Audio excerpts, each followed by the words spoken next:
Okay, y'all, I'm back with another video, and as promised, this is part 2. So basically, they did a press conference, right? And it was the mayor, the chief of police, and they basically wanted to come out and say that there is no threat to the public. They were waiting so long because they said they wanted to do a thorough investigation before they just started throwing stuff out. So they basically wanted to let everybody know, because everybody's in a frenzy. You know, there's this violent kidnapper out there, you know what I mean?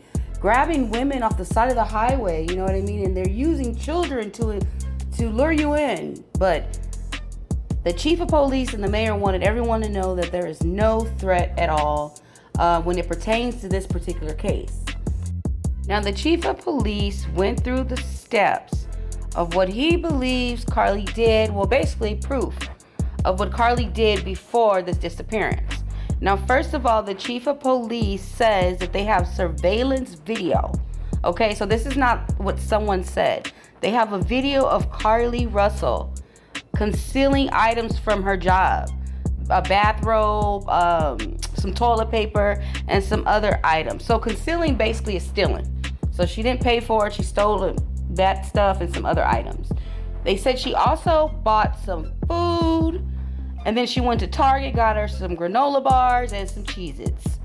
Said she stayed in that parking lot for a while, and they even said that she was on a cell phone call, several calls, up until the time she reported the toddler on the side of the road. Now, what's really crazy to me, y'all, is the fact that there was one thing that the chief of police said that really stood out to me. The fact that when they pinged Carlee's cell phone, it says that from the time she was on the phone with the 911 dispatcher, she had traveled 600 yards, which is basically 6 football fields. But the whole time she said she was following this child. Now, call me crazy, but if that's the case, then that means this child was flying. I mean, a lot of things just did not sound right. Not at all. So she gets on the phone, with 911, and she says she sees a little white child, a boy, on the side of the road, and he just has on a white t-shirt and a diaper. That's it. The call was kind of weird. It didn't seem like she was frantic. It was just like she was just normal. Now, I know everybody reacts different in a situation like that, but I would think that, she would have a little bit more concern in her voice. So Carlee gets off the phone with 911 dispatch, and then she's on the phone with a friend. All of a sudden, the phone allegedly there's nothing. There's no silence. They hear Carlee scream. At this point, the cops or the chief of police said that there was a whole story that Carlee told. I'm not going to lie to y'all. The story sounded very detailed. It was very detailed.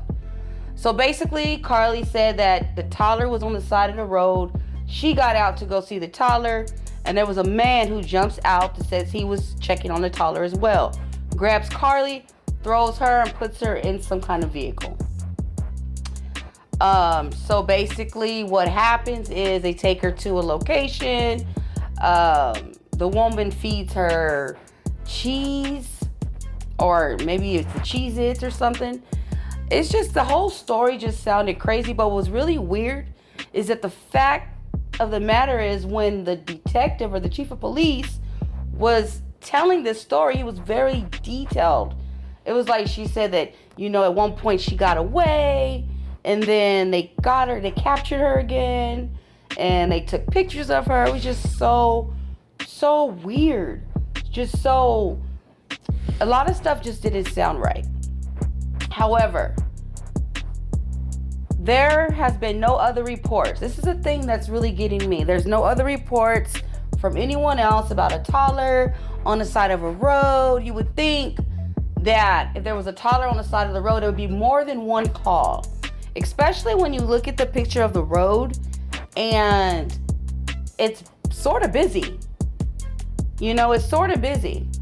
A lot of things just didn't make sense. And like I said in the beginning, I didn't want to come out and say anything, but It's all being laid out on the table.